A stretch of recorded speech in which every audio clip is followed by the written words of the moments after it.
Let's start the day with Brian Aitken, founder and CEO of Topple Network Inc. What is it? This is my name. Get it?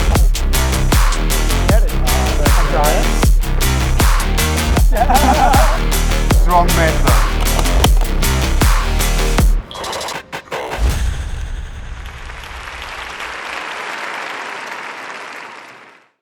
Good morning. Thank you for joining me today. It's exciting to kick off IWA's speaker series for the second day. For those of you who weren't here yesterday we had Amy Dillon, marketing analyst from Aero Precision, presenting on her experience as one of Topple's advertising customers. And today we're really focused on how international and global brands can enter into the US markets. So for those of you who aren't familiar with me, my background is in building digital advertising practice areas for some of the biggest agencies on Madison Avenue. So I've managed about $6 billion in paid media budgets for brands like 20th Century Fox, E-Trade, the Hershey Company, Ferrari, and Hewlett-Packard. When I was on Madison Avenue, I realized that there was a problem in the marketplace, and that a lot of the brands that I know and love, like the firearms and hunting industry, weren't allowed to advertise online, and that a lot of the publications that cater to that audience weren't allowed to make money from digital advertising because companies like Google wouldn't allow them. They considered them, fake news or climate change denial, or really any kind of arbitrary excuse that they could come up with to block and censor ads from being shown on sites like Yar Media or like shootinguk.co.uk or like Gun Digest and AR15.com.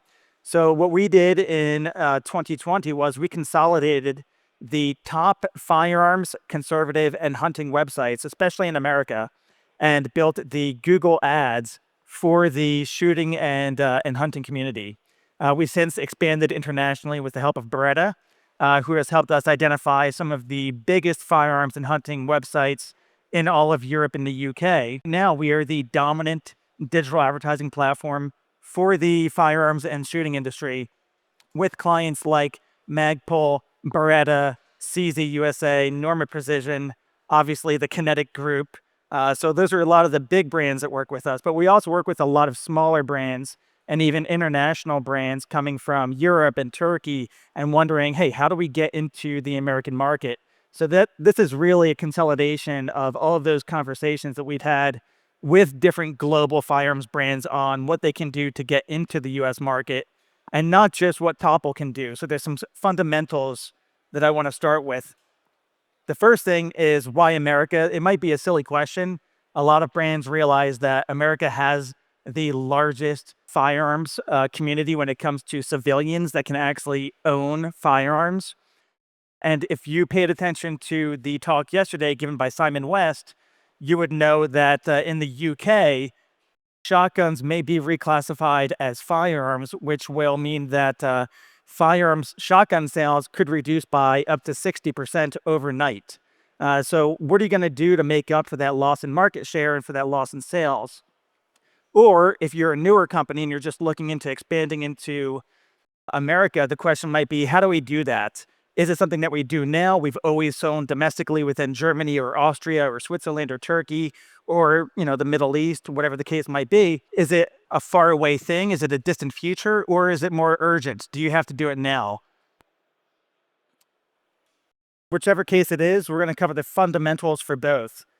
So first, a question is expansion right for you? Like I said, for some brands, it might be enough to say, we're still moving products here in Europe. We're still moving products in the UK. So we don't necessarily have to expand. But for some other brands who have shareholders to answer to, and they're always looking for additional profit, they're always looking for more sales, the question might not be when, but how quickly can we do it? So first, I think it's important to note that we're speaking from experience. Like I said, Beretta had helped us expand into Europe and the UK. So as a company, we're used to, I guess, what it takes to expand into a different international market. But we've also helped, as Topple, firearms brands and ammunition brands expand into America. So some of you might remember a few years ago, when Beretta had acquired Norma Precision. Norma, as you might already know, is an ammunition company based in Sweden.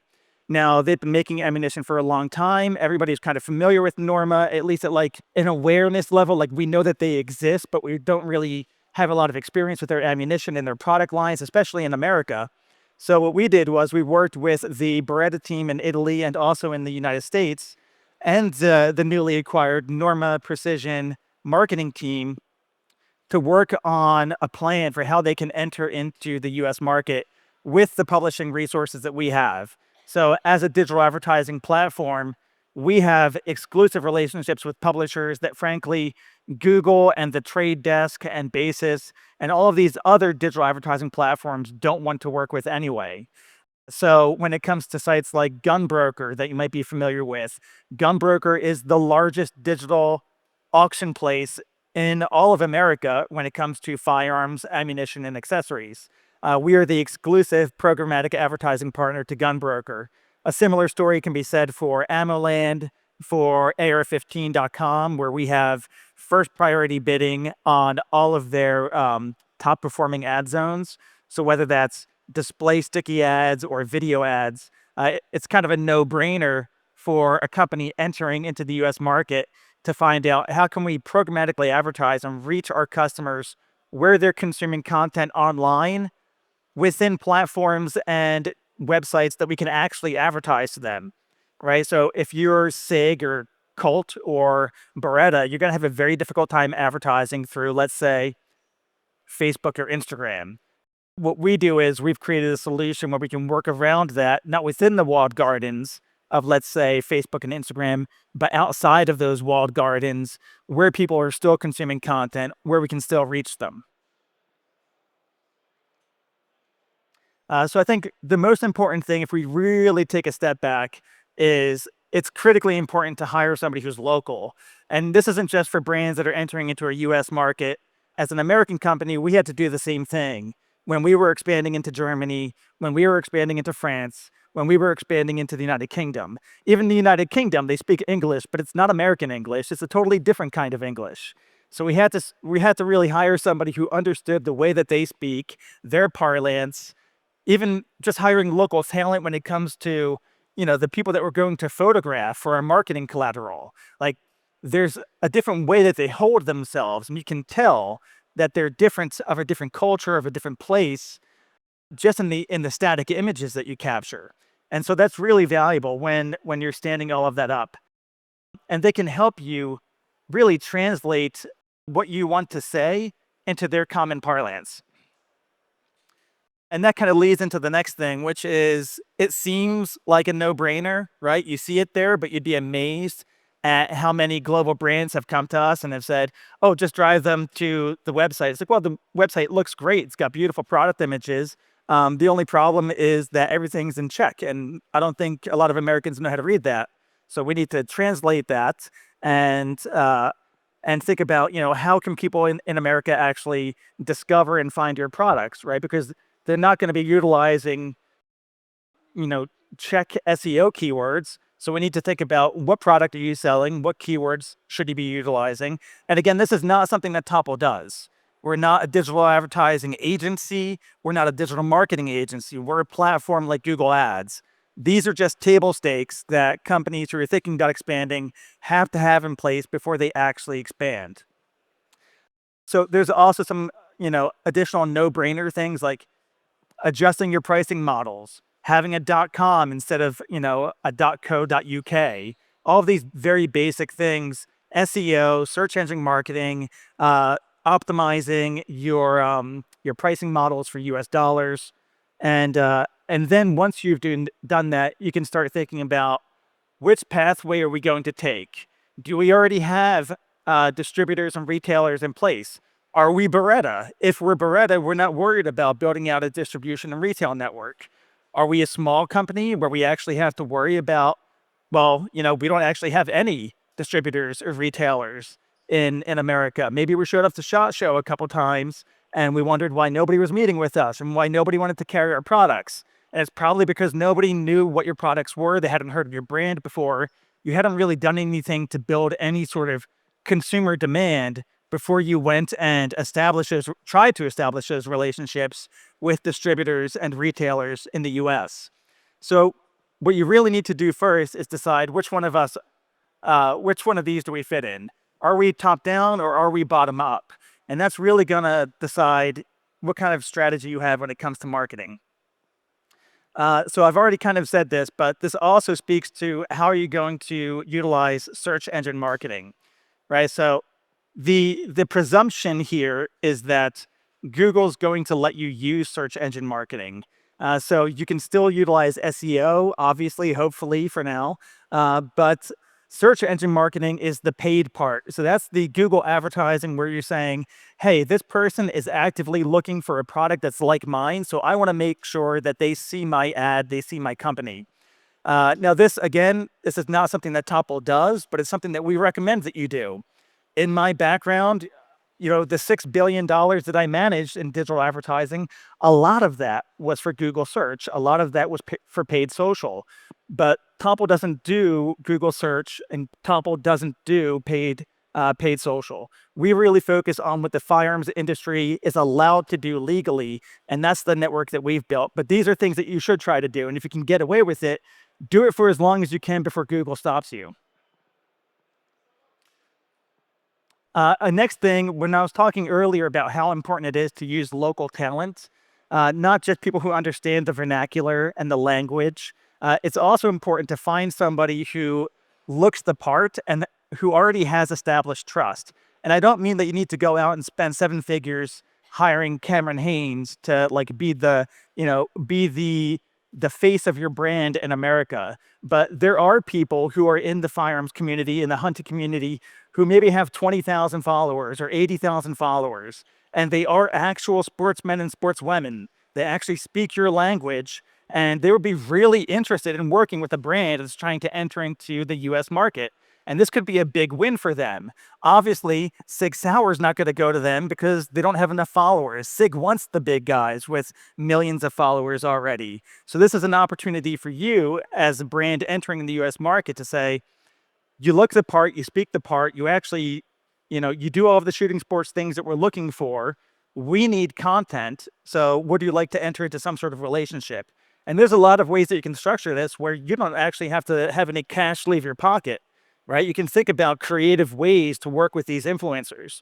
The important thing here is to make sure that your contract with the influencer has them generating very specific static photography content that features them holding your product and video content that features them using your product. And the idea here is that you want to take that content and repurpose it. So that way it's on the website, you're utilizing it in ways that you can, because social media censorship is real. So when you have that influencer that you've paid with either cash or credit, or maybe you've given them some sort of profit sharing or, whatever the case might be, you have all of this content, great. Now, Facebook, as much as Mark Zuckerberg wants to convince everybody that he's actually really cool now, and he loves he loved guns and he goes hunting himself, even though he couldn't name the manufacturer of the compound bow that he allegedly hunts with. As much as he wants people to believe that's who he is, you have to realize that only 2% of your followers or of the influencer's followers are going to see the post that has your product featured in it. So what are you going to do if only 2% of those people are going to see what you've paid to have created, posted, and you can't actually promote those posts because Facebook and Instagram have policies that don't allow you to advertise? Well, you spent all this money, or you structure some sort of relationship with an influencer, and now that content is effectively no good unless you have a contract in place that allows you to use that content on your website and, importantly, to create digital ads. So this is something that we've helped a lot of brands with, is establish that partnership with an influencer, with somebody who is known, they are trusted, they have a great voice in the community. Are they Cam Haynes? No, they don't have millions of followers or a deal with Under Armour, but maybe they're aspiring to be that person, right? And you can get them for a good value because they actually are going out hunting And you can take all of those images and all of the videos of them out in the field using your product and repurpose it for display ads and for video ads that you can then distribute to your customers across Topple on websites like Gunbroker, Gun Digest, Jaeger Magazine, Shooting UK, Field Sports Journal, Gun Dog Journal, all of these publications around the world where your customers actually are and where you're actually allowed to advertise. And so that's kind of the intro to Topple. So Topple unites the top conservative firearms and hunting sites into one network, giving brands a one-stop shop to reach free-thinking audiences worldwide. This is just a small example of some of the publishers that we work with. But as you can see, there's obviously conservative sites like The Blaze and Daily Caller and The Federalist, which a lot of firearms brands love because, you know, big firearms brands are trying to build the pie. They want a bigger pie. They want to go out and find the potential new gun owner, not just a diehard, you know, shooting sports enthusiast or hunter. And so for them, being able to use these adjacent interest publications is very helpful. And if you were to use Google or the Trade Desk or Stack Adapt or Basis, well, you can still advertise. You just can't advertise your firearms and hunting brand. Or if you can, it's only until they stop you. And so that kind of leads me into this slide, which if you were in yesterday's talk, you would have seen this from yesterday when Amy Dillon from Aero Precision was presenting. So these are some of the Aero Precision ads that are currently running. But as I mentioned earlier, we have the exclusive programmatic advertising deal with Gunbroker. So this is Gunbroker's site here. So the only way that you can access programmatically this 720 by 90 display ad zone or the video ads or the 320 by 100 on AR15.com is through Topple. These are preferred deals that we've entered into with all of the top firearms and hunting publications in the United States, and obviously we're growing in Europe and the UK as well. But the Trade Desk and Google, nobody else wants you to be able to access these sites, and we remain the only platform that actually allows you to do that. The beautiful part of this is you don't have to spend millions of dollars to do it. Just like Google Ads, you can create an account. Just go to app.wearetopple.com and you can spend as much or as little as you want. If you want to spend $100,000 a day, I'm not going to stop you. If you want to spend $100 a day, that's fine too. So another important thing is to drive traffic where it counts. So if you sell direct to consumer, drive traffic to your American landing page and try to move as much product as possible. When you create an account with Topple, you'll be prompted to create some conversion and retargeting pixels. This is a little piece of code that's going to sit on your site and track what the user does after they click on an ad and go to your website. So we can track and say, okay, did this person add an item to their shopping cart? Cool. Now we know that that person's really interested in what we're selling. Did that person actually complete a purchase? Fantastic. How much did they spend? How many items did they buy? We can track all of that for you. If somebody is using a dealer locator tool, which is something that we do for Nightforce because they don't sell optics direct to consumer on their website, we can track how many people are using the dealer locator tool and assign a proxy average order value to that user. So when that goal is completed and we know that somebody has used the dealer locator tool, but they can't buy the product on the website, how much is that worth? Well, with Nightforce, what we did is we said, let's set a very conservative average value for somebody who buys an optic from Nightforce, right? So if you've ever looked at buying any glass from Nightforce, you know it's a premium product. I did it once. I don't think my wife knows, but I'm pretty sure it was over $4,000 for the glass that I wanted. And, you know, I wanted a really good rifle. It's a precision rifle with really good glass. So you spend the money and you get what you pay for. But we said conservatively, let's say the average value is $1,200. So let's be very conservative with these assumptions.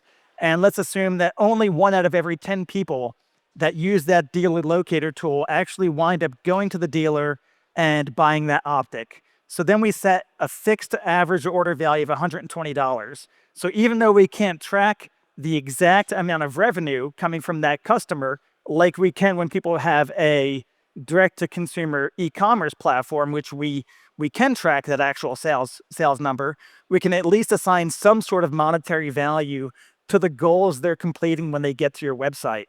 And I think that it's important to take a step back and realize this is really part of the power of Topple, because a lot of the firearms industry companies have been advertising with all of these different websites already, but maybe they go to this website and they say, hey, we want to buy some ads. Or they go to this website and they say, hey, we want to buy some ads. Maybe they have 10 or 15, but it's all fragmented. The budgets are mixed up all over the place, and they don't really have any idea what's working or why.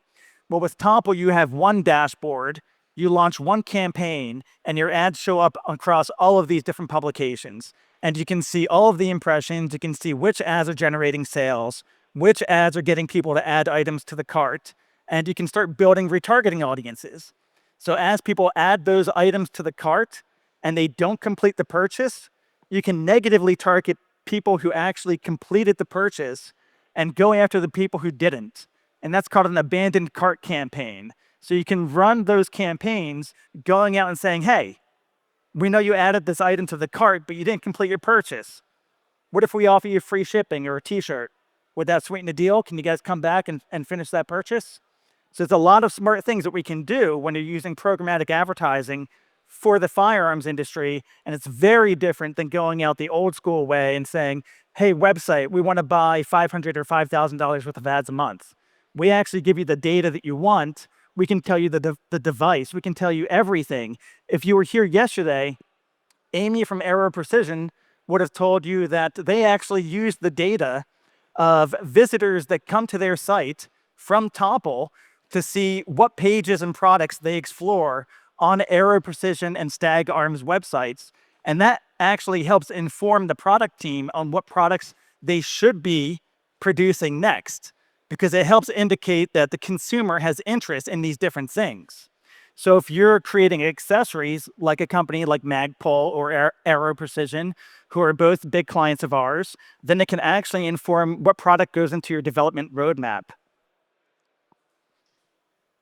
And that kind of leads into the next thing here. So let's take a step back and remember that you're still trying to enter into the US market. You still have to build that demand. You don't really have it yet. You showed up to SHOT Show. Nobody knows who you are. And you're like, how do we get into retailers? How do we get Brownells to carry us? Like, what do we have to do? Like, I've been emailing everybody. I've been on LinkedIn. I've sent everybody LinkedIn messages. Nobody cares. They're swamped with LinkedIn messages from 1,000 different people who want their products sold by Brownells or companies like them. Well, there's a very sophisticated thing that you can do that we've seen some companies do. And again, we're not a web dev agency. This is not what we do, but I've seen it work incredibly well. So I want to share the secret. And that's creating a form on your website where you advertise to the firearms community that you want to reach and say, hey, if you're interested in getting this product, let your retailer know. And then use geo-targeting to say, this is your local retailer. Here's a form to complete, and it's auto-populated. It says, hey, this is the product I'm interested in. You're my local retailer. Can you please stock this? And then all they have to do is say send. It's automatically sent to their local retailer, and a copy gets sent to your marketing team, and another copy gets sent to the distributor that services that retailer. And now they're starting to see, oh, we've never heard of this brand or this product before, but people are interested in it. And what you start doing with that information is you go and say, hey, have you noticed that you've had 20 people ask you about our products and you're not carrying our products yet? And now you're starting to build that consumer demand, and you don't have to go knocking on doors. They're going to start coming to you. So when you do wind up going back to SHOT Show and you're wondering, why isn't anybody meeting with us? Instead, you can say, hey, here's 120 different retailers who have had inquiries about our product. Why don't you meet us at our range day? You can actually test out, what we sell, or come by the booth and we'll tell you how you can actually, get our products in your shop or on your e-commerce shop. But it's all about that bottom-up demand, unless you are a Beretta and you have the distribution network in place and you have the retail network in place. So I want to take just a minute to talk about how you don't actually have to put physical product in place in America in order to see if this could work for you. So this is the company that we work with. They're called BioFire. They've made a smart gun that uses biometric technology to effectively unlock a handgun that can only be used by registered users of the firearm. Now, you can see the language and the messaging on these ads is $149 deposit. So we were able to put tracking on their website to track not just how many people we were driving to their website to place a deposit on a firearm that hasn't even been put into production yet, but actually which ads were working best. And they had display ads, they had video ads, they had phenomenal video ads that I usually share with a lot of my clients because they worked really well. They had a bunch of different video ads showing, I have a cable lock, I have a trigger lock, and I have a safe. And I want to show how much faster it is to unlock this smart gun using biometric technology compared to undoing a trigger lock or a cable lock or even a biometric safe. And it was so much faster to use the smart gun than it was any of those other locking technologies. And the video showed the customer how easy it was and how much better it was in a 10-second video. They didn't have to explain anything else. And that was incredibly effective. What we did is because they could load all of those different videos into our platform, we could A/B test all of those, and we could determine this one video was 90% more effective at driving deposits than all of the other ones. Again, that's technology that you're not going to have access to if you're saying, hey, this is my favorite German hunting website and I want to serve ads on it. It's like, great, you can do that. But you're not going to have any of the data that you need to inform your marketing and production decisions. And if there is a publication that you love that isn't within Topple's network, tell them to join because we need more all the time. So with the couple minutes that I have left, I want to explain that something that you might already know about Americans, but you don't need to be a fancy new product. You don't need to be a brand new brand. You could be new to them, right? So Americans love heritage and legacy. They love discovering things. It's part of who we are as people, right? We went to the New World. We still have that in our blood, right? It's still very much who we are as a people. And even when a new brand comes to us and it has heritage and legacy, and it's been around since the early 20th century, or maybe it's over 100 years old, and we feel like we've just discovered this new cool brand, this new cool European brand that none of our friends know about, that's really cool to us. So you don't need to be the new innovative brand with a new to market product. You can be, because we love that too. We love cutting edge technology. But you could be a new heritage brand or a new innovative brand, and we're going to want to buy that product either way. The trick is you need to let us know that it exists. So the bottom line here is that expanding into the US isn't easy. It's been done incorrectly a lot of times in the past. But the beauty is that with the advent of digital advertising, and especially giving the firearms industry access to all of the advertising technology that you really haven't had access to for the last 20 years, you can actually do this in a very cost-effective way, in a very strategic way, where you can look at the data and make informed decisions about how you expand into an American market before you spend hundreds of thousands of dollars or even more going to SHOT Show and getting product into the US and seeing, do people actually even want this product? You can test it digitally for thousands of dollars instead of hundreds of thousands of dollars. So whichever way you go, whether it's a top-down approach or a bottom-up approach, Topple's here to help. If you haven't seen us before, it is a platform. We are not an agency. You create an account. You can do as much or as little as you like, display ads, video ads. If you have an amount that you're ready to commit, we offer plans. So Beretta and CZ and Hornady, all of these big brands, they all utilize Topple. So it has kind of been, their secret weapon. But my hope is that with this talk is that it's not their secret weapon anymore, and it's your secret weapon. So we're hosting a series of talks on marketing for the firearms industry. Yesterday, as I mentioned already, we had Amy Dillon, marketing analyst from Arrow Precision and Stag Arms, speak about her experience using Topple. Today, obviously, was on entering the U.S. market. Tomorrow, Perry, the marketing director from Victos, will be here speaking about his experience as a customer. Victos, if you're not familiar, is like the tactical version of Kuyu. So they make awesome soft goods and apparel, but it's not like tactical gear. It's like tactical lifestyle clothing. And then on Sunday, I'll be giving a talk on the ultimate firearms advertising masterclass. And I think that's time. So if you have any questions, we have a booth right over there. I'm happy to take questions and carry the conversation over there. Otherwise, thank you very much for attending the talk, and hope to catch up with you soon. Thank you very much, Brian, for this interesting presentation.